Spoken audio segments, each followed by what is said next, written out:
So, what up YouTube? I am back with another video, this time with Ervalen first impressions. I'm gonna see how he actually performs, or really, is it she?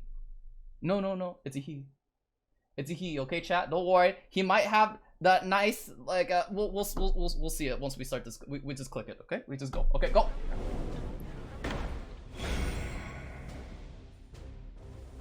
Do you feel humiliated? Good. Tell me what you desire, and I will give it to you. In return, you will become my sword. Okay, first off, I gotta pause. I know I'm cutting off the voice acting, but for real, that shit way too deep, bro. That shit hella deep.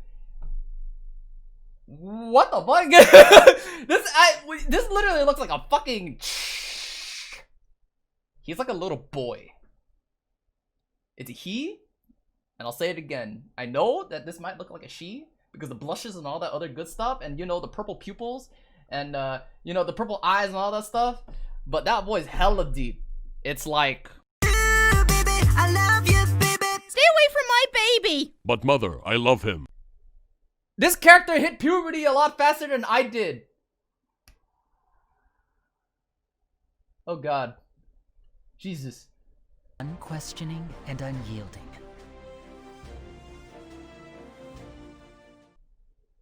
Does that look like the face of a... Honestly, I could tell that there's literally, from this angle, you could tell that this literally could be a girl. You know, if this was a female, I'm pretty sure there would be some people that would say like, oh dude, don't worry, I'll step on you. Oh god.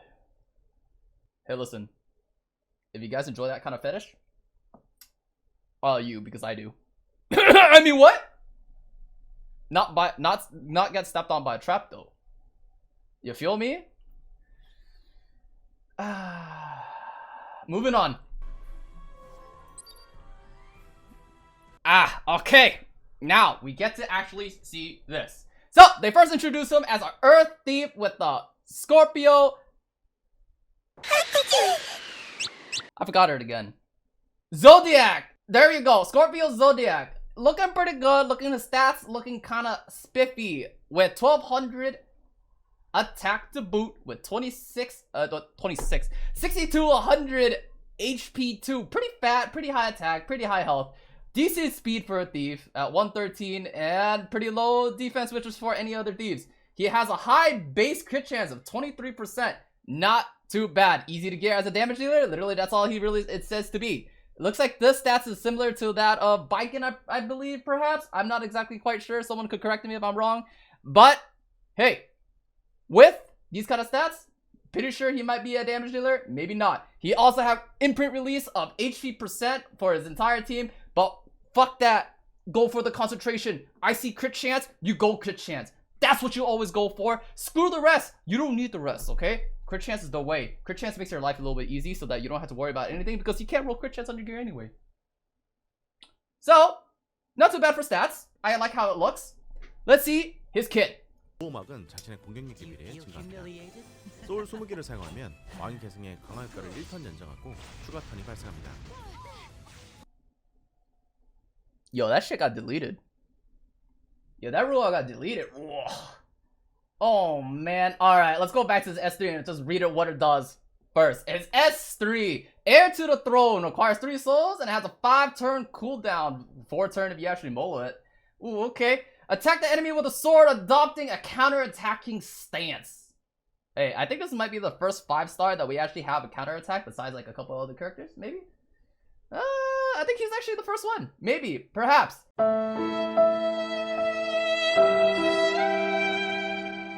Granting a barrier for the caster for 2 turns. Okay, good. Defensive capabilities. When the enemy's max health is greater than the caster's max health, damage dealt increase proportional to the difference, up to the maximum of 60%. Barrier strength increase proportional to the caster's attack. Alright. So, you got a Soulburner effect. Consume 20 souls. Extend the duration of the buff granted to the heir to the throne by 1 turn and grant an extra turn. Sick. An extra turn for 20 souls and an increased buff duration. That's not too half bad. I like it. So, what is this? When the enemy is master... So, there's one thing that I've noticed for sure. So, the main part of this S3 does big damage, does counterattack, puts up a buff and a barrier. So 2 buffs, okay. And then when there's like one thing I'm kind of confused about is just from reading this already. When the enemy's max health is greater than the caster's max health, so how does this actually work? Is this percentage, or is it actually based on their actual health? Like, let's say for example, if Ervalen's 10k and then the enemy is like 20k. We just saw like in a clip just a little bit before, Ervalen slapped the shit out of freaking Riolet. Vanessa later does like kills her and all that whatnot. Is it, let's say for example, that Riolet has like 20k HP and then Ervalen has like 10k HP. Does that mean that he does 10k extra more damage proportional to that 10k or something? Or is it based on percentage? Right? This one, maybe I'm pretty sure it's percentage. My guess is percentage, but I maybe could be wrong. We probably gonna have to wait to see the skill multipliers to actually see. And also, there's one more thing. Since like we know that this is like a straight up nuke, right? There's like a lot of other things that we gotta think about. Does barrier affect the HP difference? That's what I also want to know as well, right? There's like a lot of things that you can actually see this. This is actually the first time we actually see a mechanic where we see HP. We're seeing a unit that deals damage based on, like, it's based on the enemy's HP. However, it's also based on the caster max HP, right? So this is the first time that we actually see a mechanic where it deals proportional to that. So I want to see how this actually interacts. I want to see the buffs, but so far so good. Kind of cheeky stuff. Counterattack stance, barrier. He has defensive capabilities. He actually very scary if you actually just pop this off first. So maybe he has survivability by himself. Moving on to his S2. 까지 증가합니다. 보호막은 자신의 공격력 대비에 증가합니다. 소울 20개를 사용하면 왕 계승의 강화 효과를 1턴 Boom! 추가 턴이 Oh, that's kind of satisfying to look at. If you guys notice correctly, look, we can always go back to that, right?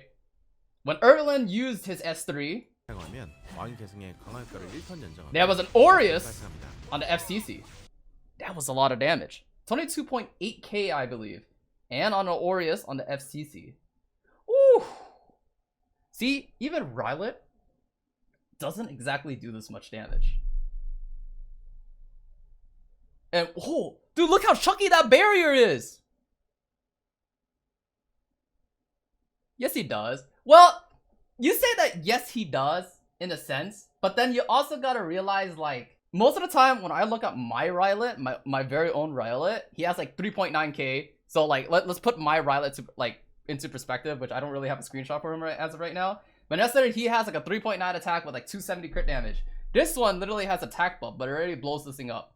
Most of the time, a Riolet that like tries to go against a defense broken unit, I don't think he really does this much damage. You guys say it's weak, but necessarily this guy doesn't have penetrate. It doesn't have penetrate. Riolet has penetration on damage. This one doesn't have penetration on damage. That basically means we can assume that this could be like, you know, high ratios and whatnot. And most Rioels are normally known to be like very tanky. We don't know though, because we don't know the stats here. But you can tell that they tried their best. This is a meta defense in arena. Interesting to see though. But the only thing here is this team uses Tambasaria. We don't get attack buff on this guy. You guys say it's defense broken, but you also have to understand that some of these units are just like, when you build Rioel, they're naturally tanky, right? Even with defense break, sometimes you just don't kill them immediately, right? Even in RTA, it just happens. And I could basically show you guys an example like right afterwards. We can actually just go through testing. Can a Riolet actually do more damage than this? And then you guys could literally use the same team. We'll put that in the testing in the video to actually see the difference between the single target damage between the thieves. But this would be an interesting discussion to actually see which one actually does more damage overall. Yeah? So, moving on. So, Sword of Hatred acquires 1 soul on a 2-turn cooldown, you say? Hey, that's pretty short. Attacks the enemy repeatedly and grants the caster immunity for 1 turn when the enemy's max health is greater than the caster's max health.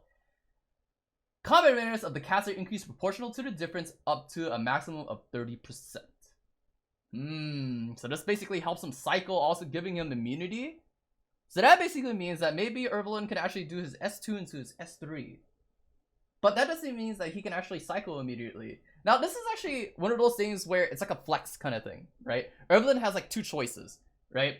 Because he has immunity and he has counter attack, it could vary depending on how it goes. If you're against a debuff team, this immunity can actually help you out because you can start with this first. Or you could just start off with his S3, which is to give him a counterattack and a barrier. So this is a very situational, it's very nice that we see a situational kit. So it could either be, you can either start with his S2 or S3. His damage was kind of like okay on this one, I think, on the side. Against an FCC that basically just this, and like you have to understand, like there's no adamant shield here. It's just Aureus, right? This was not like too much damage, I would like to say. Right, 13.9k on a FCC on defense break, kind of decent. Wasn't too half bad. We can actually see it being kind of like bursty at some point, but I think the combat readiness is probably the biggest part that you really want to see about his kit, because as you can see here, he slaps the FCC with his S2, and then you actually see him rotate up here. He starts his combat readiness all the way over here. Oh my god, dude, this video is going away so fast. But in the blur, we see it, boom, cutting in right here. Not bad. We can actually see him maybe cycle. Oh, dude, wait, he's gonna cycle off his counter attack. This could be a good or a bad thing for him. Let's see, that's intriguing.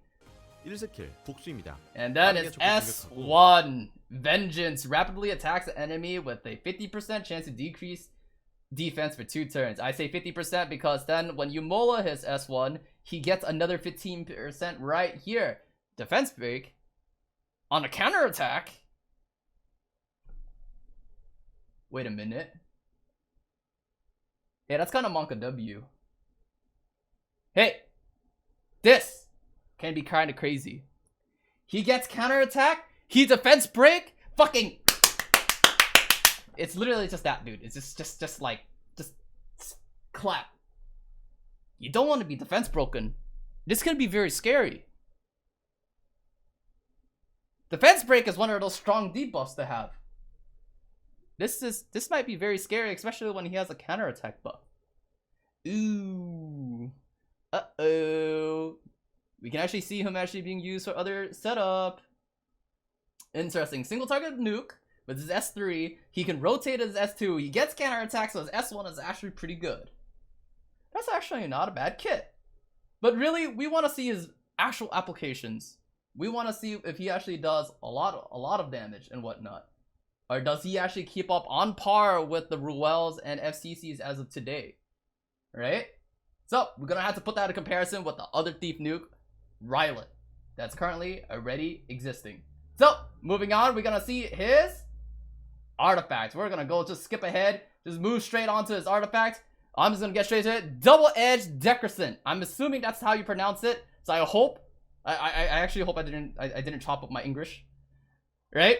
So, after attacking with a single target attack, increase the caster attack by 7.5%. We're going to assume that this artifact is going to be placed at plus 15 because we're all free to play, right? So at least if you have one copy, I'm going to put it right there if you actually plus 15 it. So increases the caster attack by 7.5 with a 22.5% chance to silence the enemy for 1 turn. Ooh. Silence, you say? Silence. Huh. So silence is one of those like debuffs that you don't see very often, but when you put it on like anything, it can be very scary. It's like for this could be like a thief equivalent of like maybe like an abyssal crown or maybe something like a little bit scarier than that. But this is like for a single target attack. We see a lot of thieves. I'm assuming that maybe we can actually see some cheeky thieves. I wonder what thieves are. I know Ervalen could probably use this. Ervalen doesn't really have a lot of single target attack, but then let's say for example like she wants to strip. Now she has a chance to like silence on top of the strip with like all this other stuff. You know, I like, ooh, silence. I don't think you're going to use it for the attack very much. But you're definitely going to use it for the debuff. Right? I wonder what other thief character is going to use it. Acid maybe. Acid probably could use it, but he already has a silent with his S3. But maybe if you get resisted, you have a second thing. A second debuff. Or like just like a second chance that you can actually just do it. Probably not really necessary though. What other thieves are there? What other single target thieves are there? There's a lot of single target thieves. It'd be kind of surprising if you guys don't even think about it otherwise. But I think if you're going to use this artifact, it has to be for the debuff. It's not for the attack. The attack, literally, there's a lot of thief artifacts that you would already use for damage. Alexa's Basket being the most prominent one, getting the greater attack buff. Of course, we always love it. We have Violet's Talisman, which basically does the same thing, but gives a thief extra utility Like Riolet wouldn't really use this because then he would just rather use Violet's Talisman, right? Because then it also gives attack but also gives evasion, so it just makes sense for this kit. What else is there? There's like Elihas and the rest, like the ones that would already give a thief like damage naturally, right? But the biggest problem about this artifact in terms of its damage is more like it's after attacking. So that basically means the character has to attack first, and after attack, then they gain a stat. This is what we call the Landia effect. The reason why she's so bad is because then she doesn't gain the attack before she attacks, which can be it can suck at some point because then she could deal more, but not exactly. But we see a lot of cheeky things. Chad is already saying, oh, maybe you can use this on A. coli. Maybe you could use this for Celine. Dude, there's a lot of applications for this artifact. It's kind of insane. Silence is a very detrimental debuff. It's one of those things that you could break a unit, especially when they really need their skills out ASAP. Right? So, you know, his artifact looks pretty cheeky. Is it a must pool though? Is he a must pool? Hey, he's not a limited. So no, he's not a must pool. But he can be very cheeky if you guys like traps and want to be stepped on. If that's your mojo. But anyways, I really think this artifact is really good. This hero, this unit can be kind of cheeky, but really we want to see the comparison with that and Theorycraft, what he can actually do. So maybe we're probably gonna go into RTA to really like figure that out in a bit. Alright, so we'll do this time, okay? Double mouse band, Keck W. Oh, wait a minute. I get it. Alright, we go on this for the second time. This time I have Soul Burn, okay? I have Soul Burn. Nothing can go wrong here, right? I will not get resisted this time. We assume that this is the same scenario because then Riolet gets his attack buff. So, we do this. We go straight onto the Riolet, okay? I go straight here. Shit, Lilius, why are you faster than my Riolet? Okay, ignore this. Ignore this. Now, we do the big dick damage. Will my Riolet do comparable damage to the Ervalen that we see in the video that did 22k to the Riolet?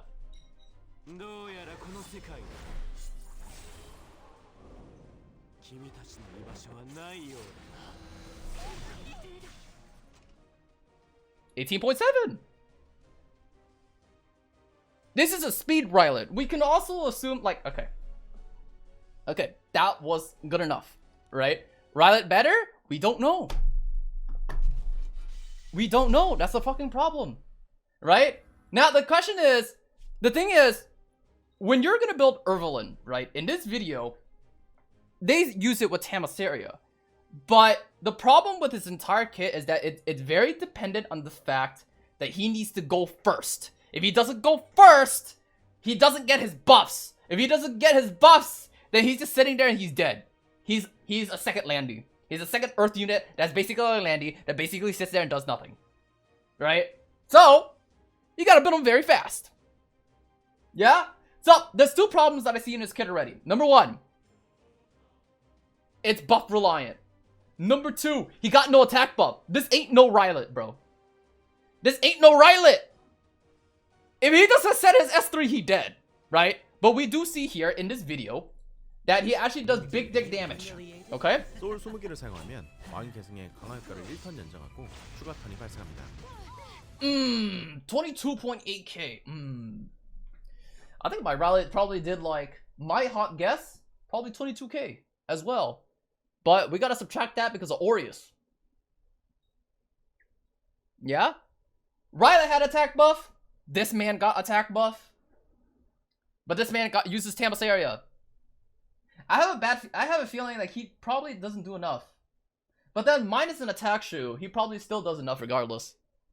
Assuming that, let's say for example, he's on attack shoe already, and then his stats are very similar to that of my Riolet, I think Riolet might end up doing more.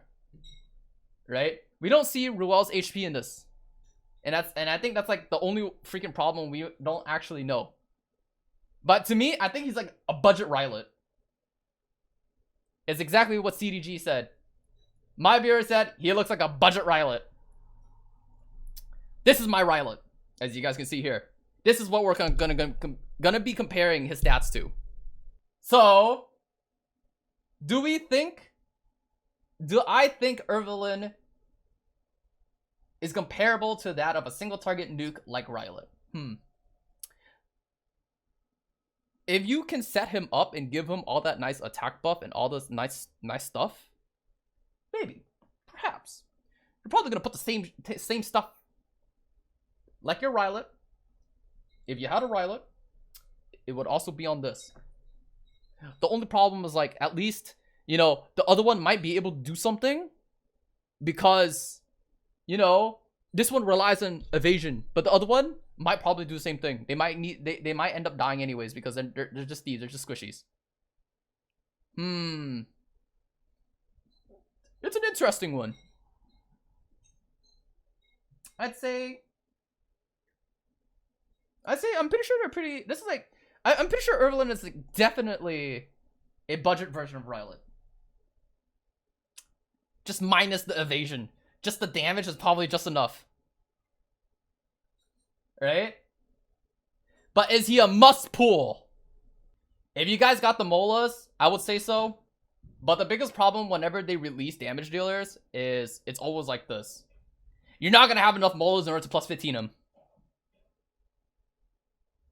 But I can probably say I don't really think you need him, just because then if you already have a decent sized pool of damage dealers, if you already have Riolet, you already have, like, other things like this, I don't think you really want, like, a downgraded version KEKW. But, you know, he is there, but the biggest problem is always the fact that he does not work as a standalone unit. Because he does not get attack buffer for himself, he either picks two ways to actually get it. Either for MLDB, but MLDB doesn't really make a lot of sense for him just because then he doesn't have, like... People don't want to hit a unit that has counterattack. That's one of the bad scenarios already. No one wants to hit him when he has counterattack. Yeah? And another is, like, he doesn't get any way of getting attack buff unless maybe you use Alexa's Basket. Right? So you're definitely, when you're thinking about using Ervalen, you're really thinking about, like, either turning him to be, like, an anti-cleave, perhaps, as, like, one of those tanky, like, thieves that can actually do it. But then if he doesn't do enough damage, he might not be able to do anything at all. Otherwise, you have, like, other options, like, you know, you can use his own artifact, and just turn him into a debuffer. So he can end up being, like, a counterattack with a silence and defense break, which can definitely be very scary. We saw his artifact. You know, if he counters, he does defense break and does silence. Fucking, that's a big spank. You know? You don't really need all that extra stuff. He definitely is one of those kind of niche characters, though. Just because he doesn't work very well as a standalone unless you actually have ways to set him up. Because he doesn't get attack buff by himself, it can be very, very scary to actually put him into a team, especially when you need to make him very fast as well. And if he doesn't have that burst potential to really begin with, is he really worth using at all? So, I'll let you guys decide. This is actually a really hard unit to really figure out whether he's actually good in the meta or not. He has a very unique kit. We don't really know how it performs until we actually know the multipliers. So I'll let you guys discuss it in the comments below. So, with that said, thank you very much for watching this video. I hope you guys like, comment, and subscribe. We can discuss more down there. I'll be very active in the YouTube comments. And until then, we'll catch you guys on the next video, because then there's still more coming. Don't worry, we got more units to actually cover. This isn't just the only one. Until next time.